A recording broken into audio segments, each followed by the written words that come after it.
I don't think sex is unwholesome. If there is no sex, how are you here?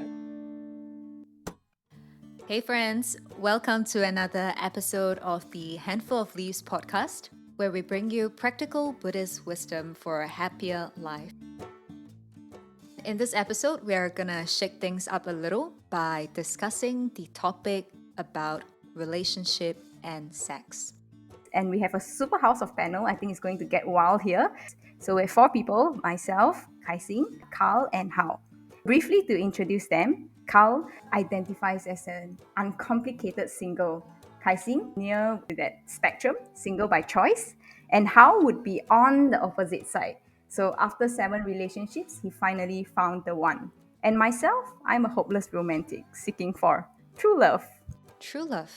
Is there even such a thing? Well, with our profiles being so diverse, I'm pretty sure we have a lot of different things to share on the topic. So without further ado, let's dive right in. So the starting question for you, Hao, is how would you know when to pursue a relationship and whether the person is the one for you? A partner is actually a very good friend also. There was this Chinese emperor who actually said that a good friend is like a mirror. If you have a person who you have a good communication with, that's always there for you, that you know will have your back, and at the same time give you honest advice, then I feel that you should be in a relationship with that person if you find such a person. But if not, be happy to stay as single as you want rather than forcing a relationship. Be single till you find someone that you can really connect with. When I first started going to different relationships, I saw relationships as defining who I am. And that's why I initially jumped from relationship to relationship to relationship, not knowing. So I wasn't very mindful then. But then after a while, there was a couple of periods of time where I actually took 1 year off relationships to get to know myself better as a person, because I realized that I was very unstable as a person. And it takes a little bit of self-actualization for that. I think you brought up a really good point there. How I understand it is that don't settle into a relationship with just anyone, maybe because of your own lack or your own insecurities, but rather work on yourself. And when the right person that comes, it will be a relationship that sort of empowers and uplifts you. Yes, yes. So I'll just share with you one of my relationships where I almost fell into that pitfall. So this was the relationship just before my current girlfriend, and I was so disillusioned with relationships. My baseline for what a partner was, okay, just needs to have 2 hands, 2 legs, non-religious, and that's it. I'll just make it work, because then everything is okay. I just need a person that I can potentially live with.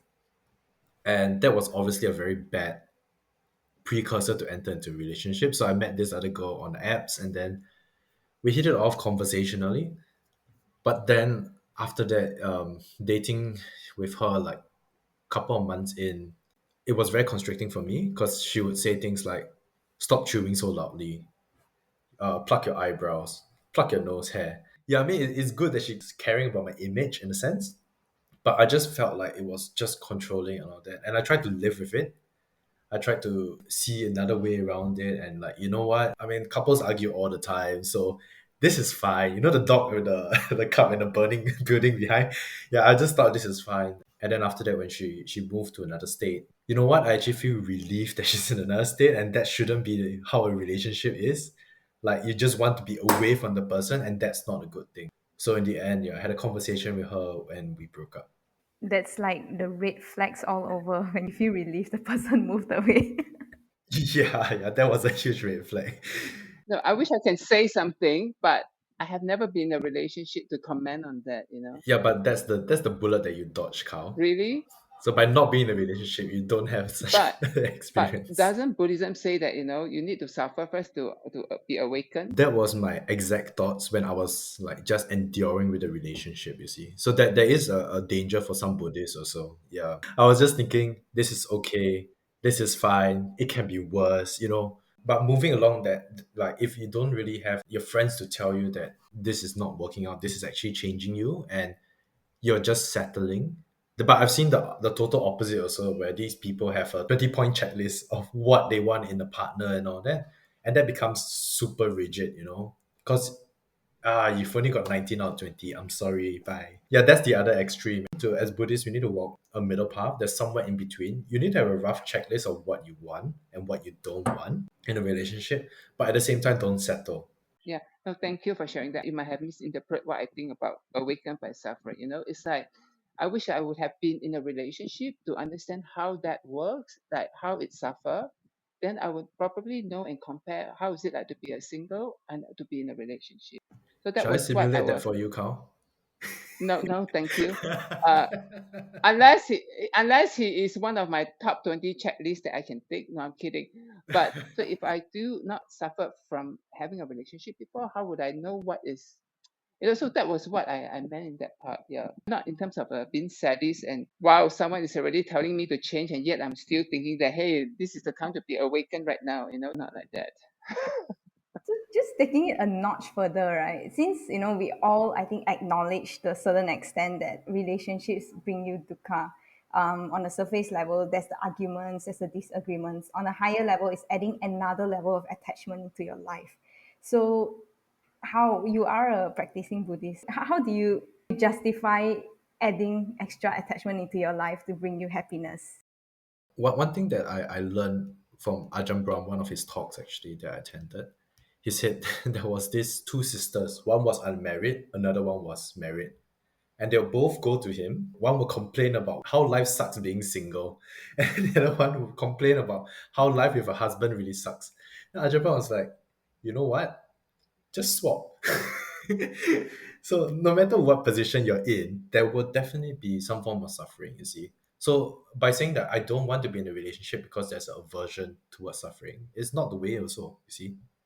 So if you know biologically you are inclined towards being in a relationship, then there is a certain level of suffering. Yes, there is a certain level of freedom restriction, obviously.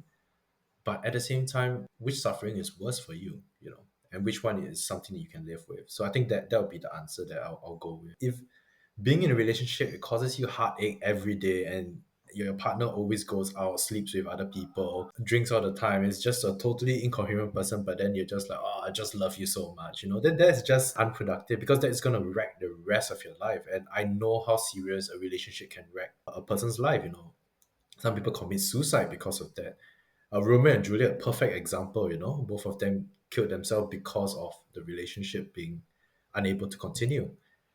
So yeah, it really depends. If it's the right person, you're not causing great harm physically, mentally to each other every day. Why not? For me, I feel like attachment is always ongoing, right? But you will have that defining moment of whether is it worth attached to or not. So I think that was what Hao was explaining because when he met someone and he found the one, and although that is an extra attachment, the attachment was worth attaching to because it brings you certain kind of personal kind of like needs and wants that you can get from that person. Not just any person, but that person. So the extra attachment is worth it or not because we all attach to things, isn't it? It's whether you are single. I don't attach to my singlehood, but I'm just saying that if it happens, it happens. Yeah, I am reminded of an analogy of this monkey swinging from one vine to another vine to explain how sometimes certain attachment can lead us to the end of attachment. So, in order to move ahead, if we are the monkey, we have to grab onto the next vine and we have to attach to it first, right? But it's also important to know when to let go in order to swing forward and to cross over to another side. And I think it boils down to why people enter a relationship. If it's more of wanting to own the other party because the other person makes you feel good, then it's very dangerous because there are days where the person can't make you feel that way. It's not always pleasurable. Then are you attached to the feeling or are you attached because you see yourself growing with that person spiritually? If it's the latter, then I think it can be quite wholesome. But I would say I'm quite a skeptic. A lot of relationships stems from a place of lack. So if I feel lonely, I see myself wanting a partner to fill my life, to make it more colorful. And I can't stand being alone. Hence, I have to find somebody else. And that's where a lot of problem comes in. For me, I believe that you don't necessarily have to be with another person to actually appreciate them. Like, let's say if I have good feelings about another person, what is the reason? Is it of a particular quality? Because this person is very generous or is very caring? Then is that something I'm lacking in myself? Can I develop that so that I'm self sufficient? Then, of course, a bonus would be okay if a partner comes along and then, we vibe very well and we can see each other grow, then that's a plus. So, intention is very important. Yeah. That's a very good point, Kaising, because I realized also that some of my relationships, especially the earlier ones, is all driven by I need like validation, that I have a girlfriend because that shows to my friends or people that I want to impress that, I am worthy of someone, someone actually wants me. I'm not a single unit by itself. But as all of us, not just the four panelists, but most people our age, we start to travel a bit further on in life, we realize that that sort of validation is not needed.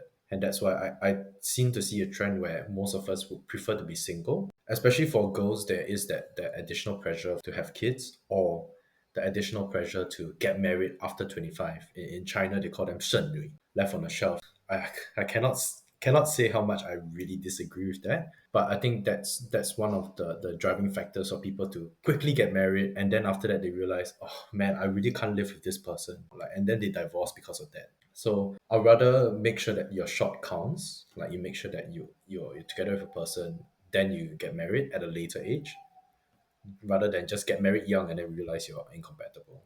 Like what Kaising said as well, it really also depends on what you need and want, like, in a relationship, because if your intention is to have this and the other person doesn't have the same intention, we are talking about compatibility issue right now, isn't it?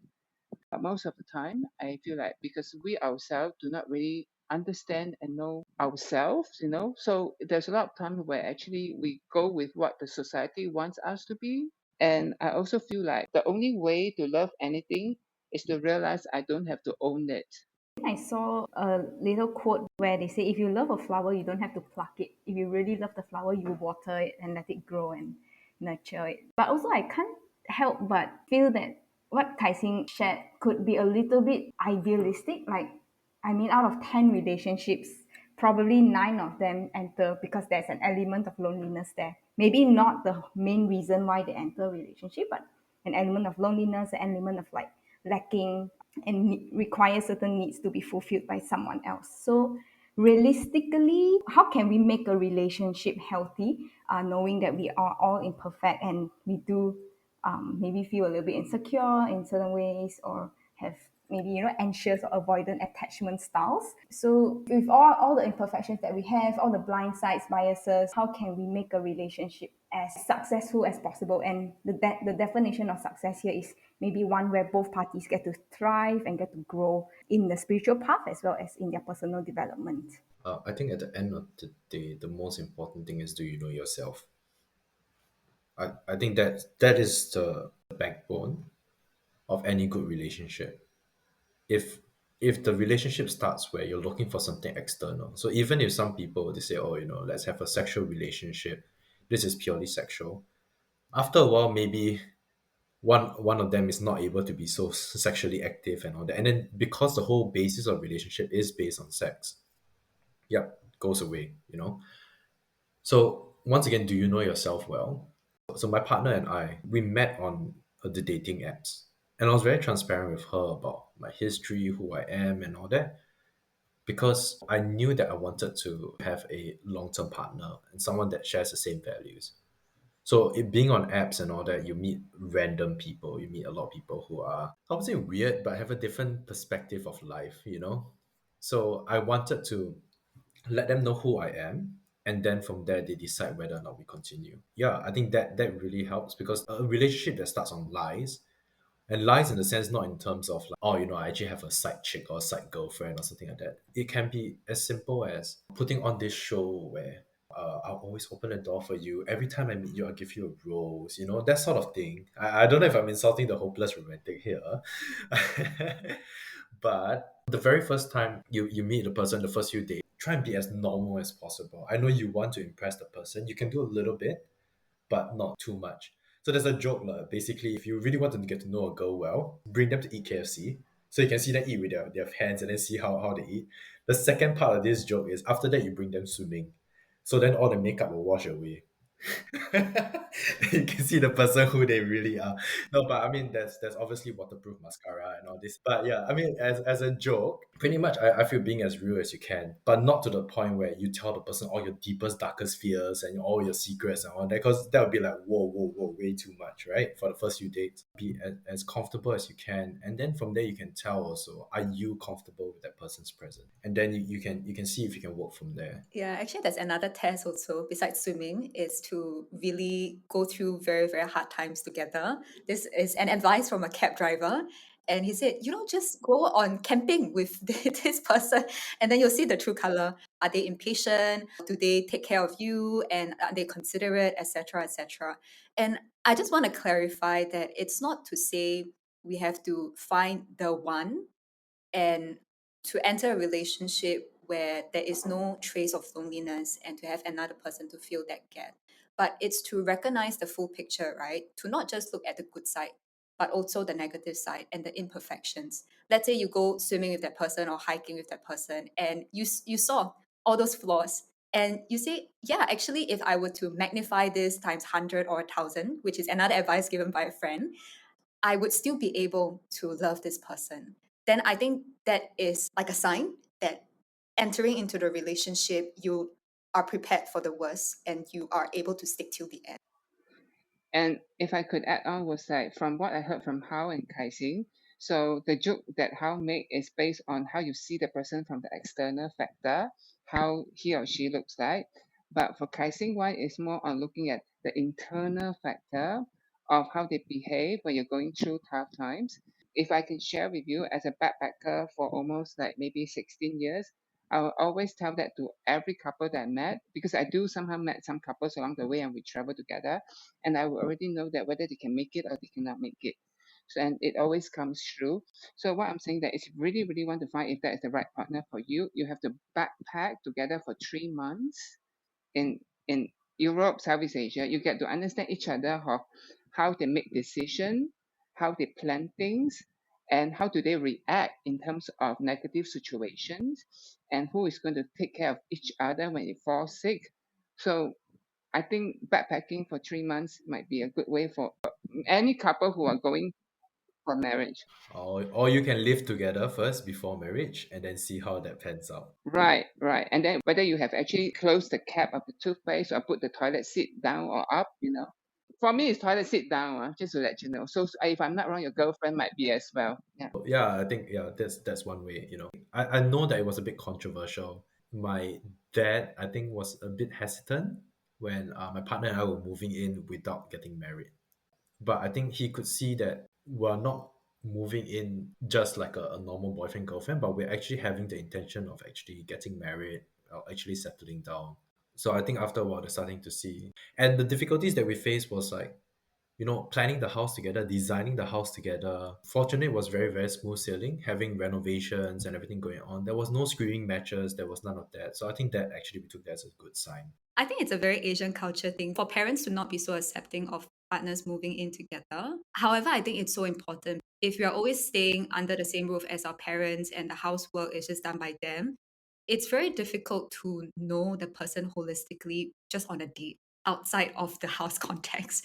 Who's gonna do the house chores? Who's gonna, clean up the mess, etc. And I personally know of people who actually enter into conflict when they move in together after marriage or the defining moment is wedding planning, right? Wow, then you have to settle on both sides. And this is where the stress test is. Can you actually plan a major event with so many different stakeholders with different needs and wants, but still be able to communicate effectively with the care and not just think that, everything is a compromise, etc. Since everyone was talking about the way to stress test and to assess whether couples can work well, there's this very interesting research. I'm not sure if you guys heard of it before. It's called Gottman's Institute, where he basically studies a lot of couples, and when couples communicate in these four ways, it's a surefire way for divorce. And it's called the four horsemen. The first is criticism. So when the partner they use like kind of personal attack or they complain about you. then that's really like a number one way where you are just bringing the relationship down, divorce in a couple of years. Second is contempt, where you're kind of using like sarcasm, you ridicule them, you call them names. The respect is lacking there. And then the third one is defensiveness, and it's usually a response to criticism. Like, for example, you answer a question with a defensive question. Then the fourth one is stonewalling, where you shut down to your partner. When they communicate with you, you just turn away. So he studied a lot of relationships, and it was a surefire predictor of which relationships were going into divorce if they communicated in these ways. That's really very interesting because I know that the older generation, like conversations that I had with them, some of them will actually say, you know, if you're not arguing, you're not doing a relationship right. You need to argue. You need to have this sort of a tension in between. And then I'm like, I get enough tension from work and everything else. I don't need to be arguing with my partner also, right? And it's been something that I've always like, is that really true? But if it's like a partner keeping quiet, like the fourth point where you mentioned stonewalling, then I fully agree, you know, because there's sometimes like just totally stonewall, just keep quiet, do their own stuff, and that really kills a relationship. So yeah, I think it's somewhere in between. When there needs to be conflict, it's good to at least talk it out and then deal with the conflict, or don't brush it underneath the carpet. But also don't go and find problems, you know, because then once again, from a Buddhist perspective, you're creating and enhancing the fault finding mind. Thanks for sharing. I just have to say, this just blew my mind a little bit of how we define communication, right? Like in details right now. So I guess it's also in a way that a lot of times a lot of problem arises because it has been accumulated. This is what I see so far from a relationship. So when they argue and when they actually try to defend themselves, they usually use what happened in the past to support what they have in the argument. So as a Buddhist, why don't we see the way as it is, you know? Yeah, I highly recommend to read the book Seven Principles of Making a Marriage Work. They have very detailed explanation of the four horsemen and talking about communication. I think this applies to any form of relationship, whether it's with family or with friends also, where they differentiate a complaint and a criticism. So open communication is important, right? Say if my partner comes home and the house is very messy, then rather than saying, hey, you're very lazy, can you stop putting things around? That's a criticism, which isn't constructive. Instead, I can say, when you come home and you don't put things at the right place, I feel stressed because I have a long day. Could you put the thing back in its original place? Or when you are untidy, it makes me feel that you don't care. I would appreciate if you do X, Y, and Z. So first, you call out the behavior and then how it makes you feel. Finally, the corrective action. And most of the time in the book, it says your partner would just say, oh, yeah, I didn't know that. I'm sorry. But of course, there are situations where maybe a relationship has already turned sour and people get defensive, then the stonewalling, etc. So I think it really takes a lot of active effort to make it work and to communicate not from a standpoint of, hey, you should do this for me, but what can I offer? And let's grow together. Wow, that was actually really good. It reminded me of, so when I was running my startup, I had this guy who was coming in as a lawyer. So he wasn't just a lawyer, but he was also a motivational speaker. And one of the things he said that everyone breaks trust every day, you know. And he gave a perfect example, you know, you're late. This person is late for coming for this workshop that we're organizing. The trust is broken. Like in minor forms and all the way to like really devastating ways. And one thing he actually said was, but no one takes the next step. The next step is to build back the trust. So people always, oh, sorry, sorry, sorry. Sorry, yeah. So he said that a perfect example is, okay, you're late. You can say, okay, but what I'll do next time is I will set my clock 5 minutes earlier so that I will be back on time. So you're actually giving them a pathway towards a success of not having that problem repeat again. And that's how you build back trust. So it's not just about breaking trust and apologizing, but it's about how you build back trust. And then he said that this is how the relationship between not just a person, between a business and all that, that's how you actually maintain it.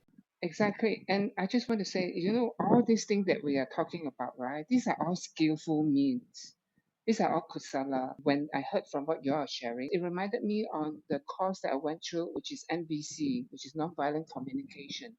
It has the same kind of factor of try not to be criticizing, but seeing what it is and then say how you feel and then Like, what do you want to get from there after that? So it's just beautiful. Everyone should actually learn this from school, all this kind of communication skill. Yeah. Yeah, I think school can actually teach us a lot of things, even like how to be in a good relationship or sexual education. I think this is something in the Asian context we don't have enough of.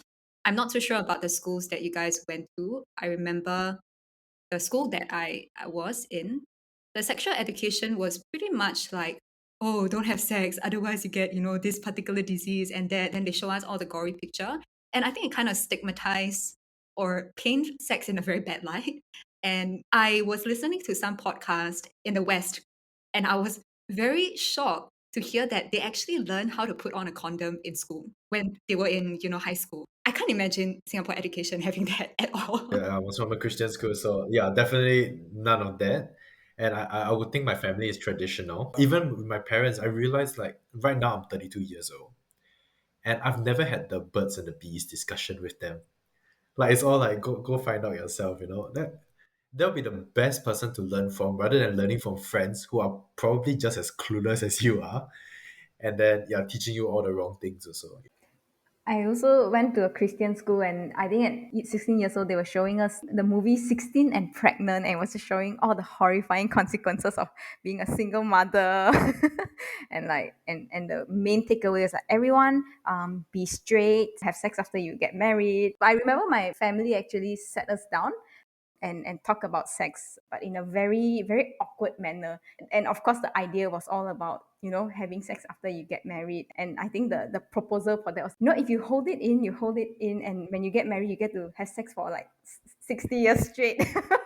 So it's worth it. So it was just awkward and like basically pointless in a way. Obviously, like, being Asian and all that, I grew up with the same narrative as all of you, right? Like it's very precious, and then going through the Christian school is even more precious. So after that, I also changed from like, oh my god, it's so coveted, to like, yeah, whatever, because it made sense last time, because I was still figuring out my sexuality. I thought I was straight, and it made sense because the whole idea of virginity is penetration, right? You break the hymen, but then once I realized, I came to terms that, oh, I'm not straight, it doesn't really make sense anymore. I believe so as well. Just be who you really are. Don't hide yourself becoming a person where the society wants you to be. That's why everyone get very depressed inside, because there's always a part of them that they cannot reveal to the society. If you're lesbian, you're gay, you're transsexual, you're asexual, go for it. As long as you don't hurt anyone, you don't harm anyone. That's the key thing. Stop hiding, everyone. Stop hiding.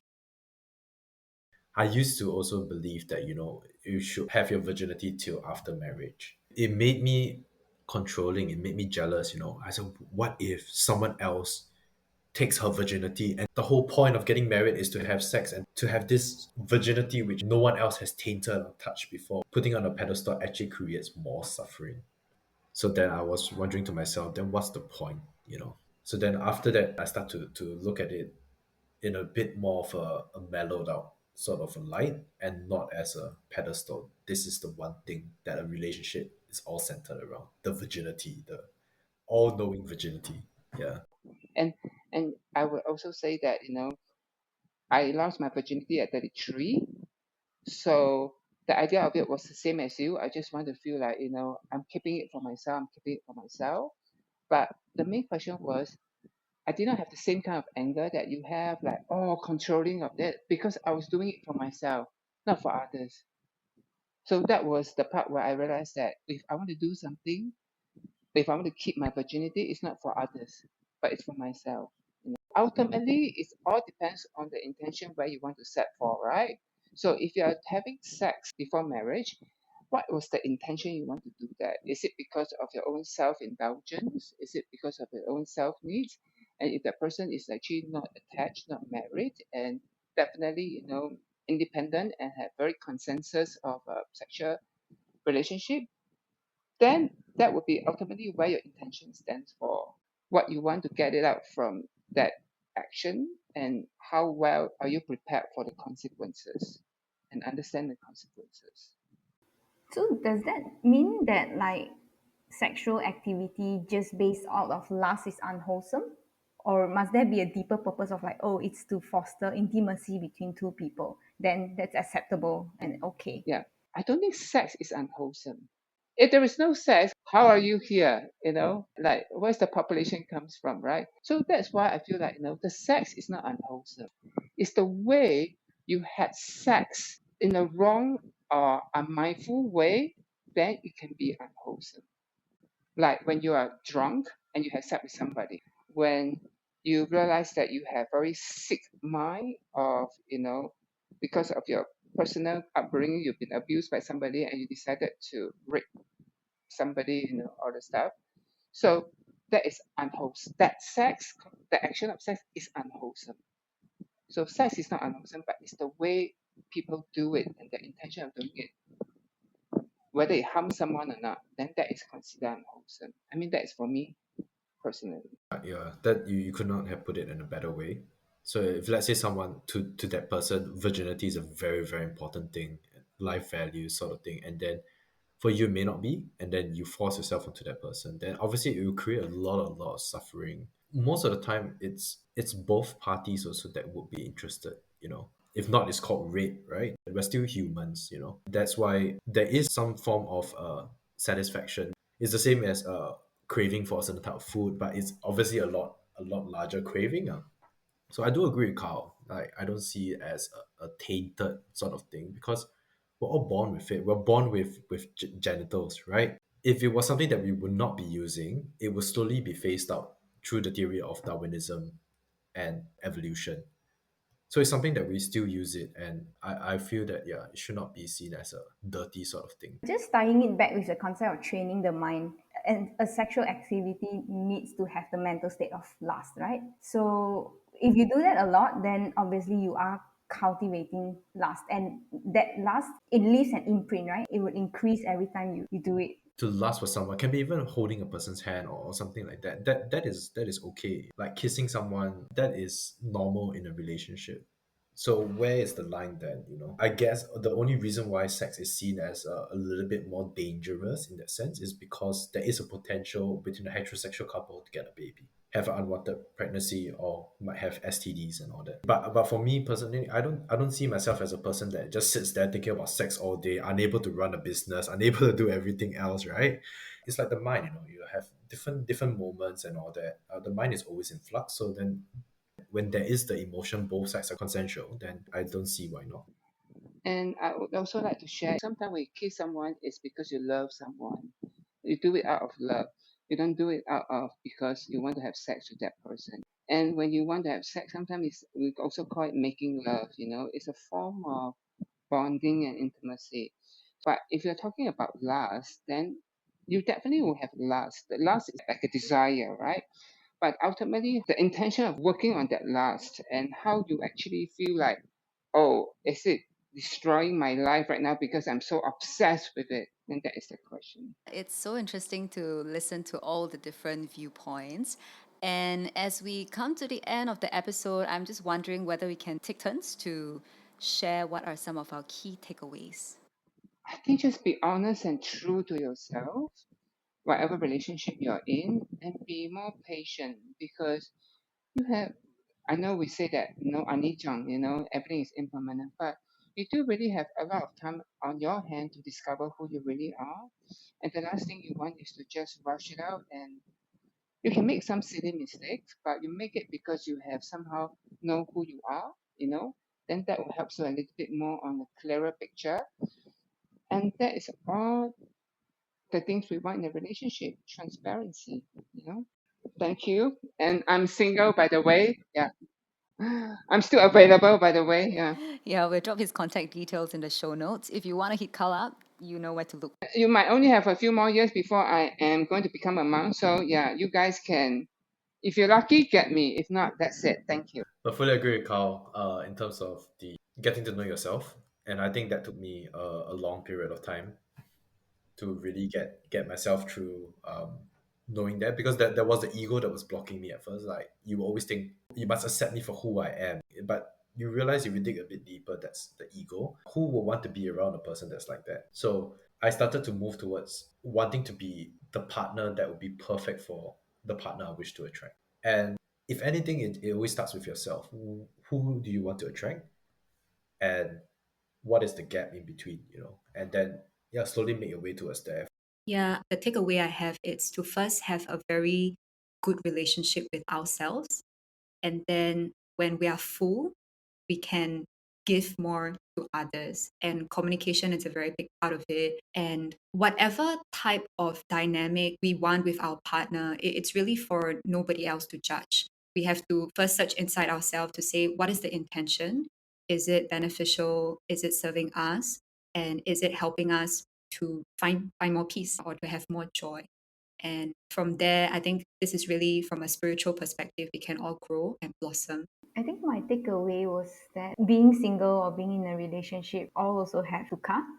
And that is something that changed a little bit, because I used to think that, oh, people in relationships is just a place where only suffering hurts because of my own blueprint. My parents always quarrel a lot. So yeah, I think this changes, and it also gives me back the ownership that I have the power to define how the relationship could be. Like, I have the power of change if I'm able to, in a way, own reflection, hold steadfast in the practice, and then show up in a way that I want in a relationship that lessens my own suffering. So that's my sharing, and thanks so much for your time. Yep, that's a wrap. Thank you, everybody.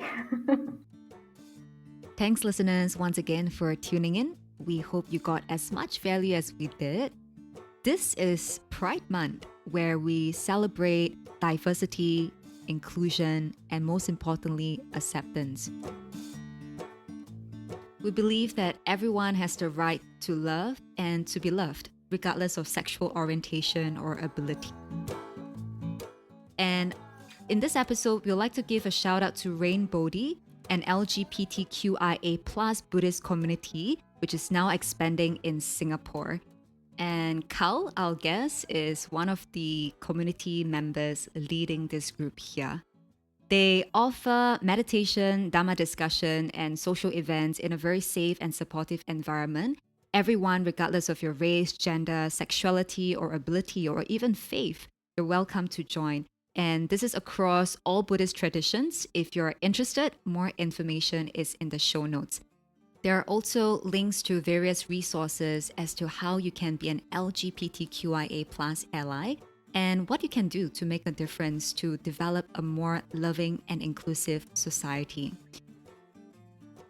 Finally, to end off this episode, regardless of whether you're single, whether you're married or attached, may your capacity to love yourself and others grow in every passing day. And remember to stay happy and wise.